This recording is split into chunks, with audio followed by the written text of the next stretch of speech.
देखिए mathematics class 9 chapter 13 exercise 13.6 का question number 7 है ये। तो यहाँ लिखा है a lead pencil consist of a cylinder of would with a solid cylinder of graphite filled in the interior. देखिए एक पेंसिल है, पेंसिल के अंदर जो ब्लैक कलर की लीड होती है उसको ग्रेफाइट बोलते हैं, ठीक है, वो ग्रेफाइट की होती है। तो देखो हम इसका एक डायग्राम बना लेते हैं समझने के लिए। मैं थोड़ा सा इसको ज़्यादा बड़ा बना दिया है थोड़ा, जिससे समझ में आ जाए, कोई दिक्कत ना आए, ठीक है। देखो मान लो ये एक पेंसिल है, ठीक है, सपोज करो ये एक पेंसिल है, ये नीचे का इसका हिस्सा, ठीक है। अब यहाँ पे ये जो ब्लैक कलर की जो ग्रेफाइट, इसी को ग्रेफाइट बोलते हैं, ये ग्रेफाइट, ठीक है, ये ग्रेफाइट की होती है, ठीक है।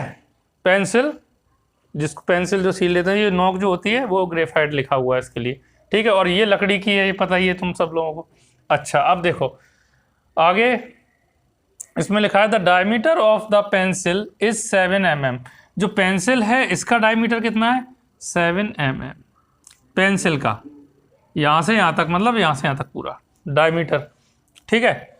यानी कि यहाँ पे हम लिख सकते हैं सॉल्विंग में पहले डायमीटर ऑफ पेंसिल, पेंसिल का डायमीटर दिया है, इसको D1 मान लो, D1 7 mm, ठीक है। तो R1 क्या हो जाएगा? डायमीटर ऑफ वो रेडियस ऑफ पेंसिल क्या हो जाएगा? R1 क्या हो जाएगा? 7/2 mm, ठीक है। आगे और देखते हैं and the diameter of the graphite. अब इसका डायमीटर, ये जो लीड है उसकी ग्रेफाइट, ठीक है, इज 1 mm। इसका जो डायमीटर है यहाँ से यहाँ तक, ये कितना है? 1 mm। डी इजकल टू, ये D2 मान लो, इसको D1 मान लो, ठीक है। तो ये हम यहाँ लिख लेंगे डायमीटर ऑफ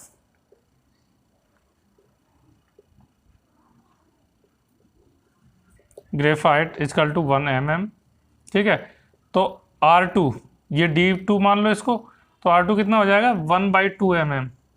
अच्छा यहाँ पे एक बात और ध्यान करने की है, देखिए यहाँ पे सेंटीमीटर में दी हुई है इसकी जो हाइट है। आगे देखो if the length of the pencil is 14 centimetre है, ये जो लेंथ है यहाँ से यहाँ तक, ये इसको h मान सकते हैं हम, सिलेंड्रिकल शेप है ना ये पूरा। तो ये कितनी दी है? 14 सेंटीमीटर, 14 सेंटीमीटर दी है।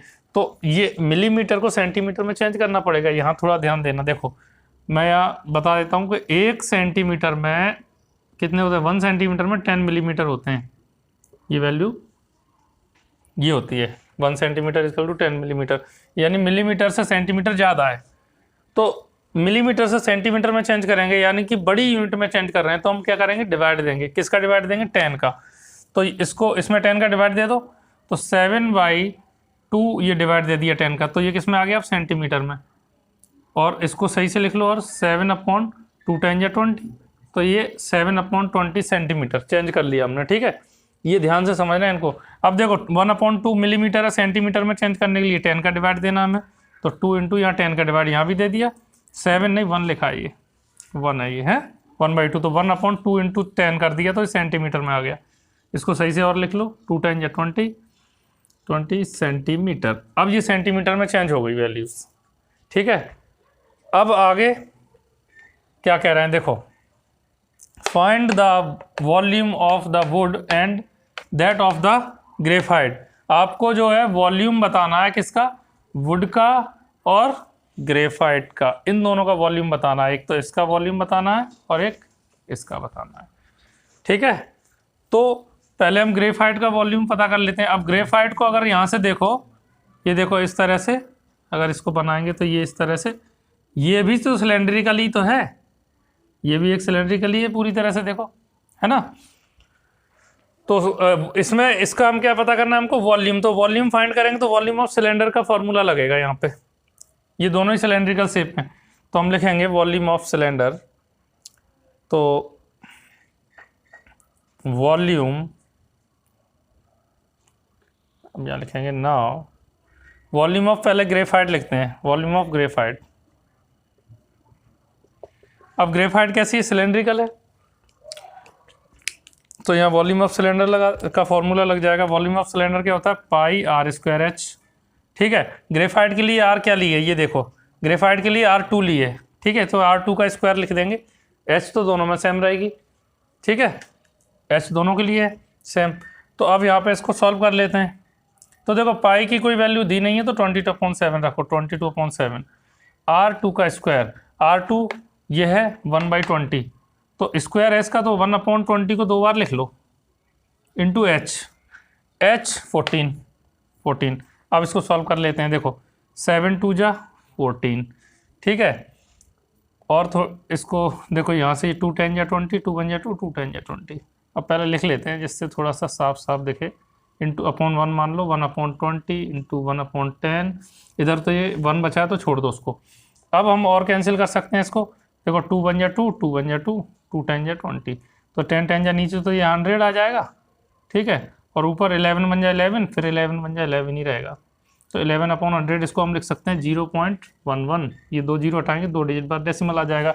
और यहाँ पे किस में लेके आए हम, सेंटीमीटर में। तो ये क्या है, वॉल्यूम है। वॉल्यूम है तो किस में लिखेंगे, सेंटीमीटर की पावर 3। वॉल्यूम को पावर 3 में लिखते हैं। ठीक है, पहले इतना नोट कर लो, फिर आगे हम देखते हैं। अच्छा देखिए, अब ये हमने यहाँ तक फाइंड कर लिया, वॉल्यूम ग्रेफाइट का फाइंड कर लिया। वॉल्यूम इसका फाइंड करेंगे वुड का।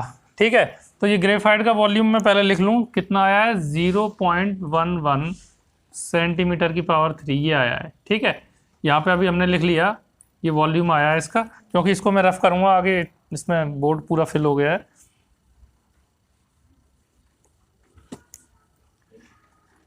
अब देखो वॉल्यूम ऑफ वुड,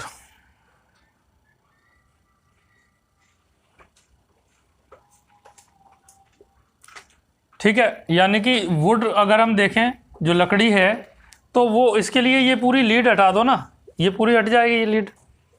तो अब देखो ये इसको किस तरह करेंगे सॉल्व। पहले मैं आपको एक चित्र बता दूं जिससे कि कन्फ्यूजन ना हो आपको। ठीक है, जैसे ये तो ग्रेफाइट है अंदर, इसको हटाना है, लकड़ी ये है, ये वुड है, वुड। तो अब देखो इसका एरिया के लिए क्या होगा, जैसे ये है और ये है, ये R1 है, ये R2 है, इस तरह।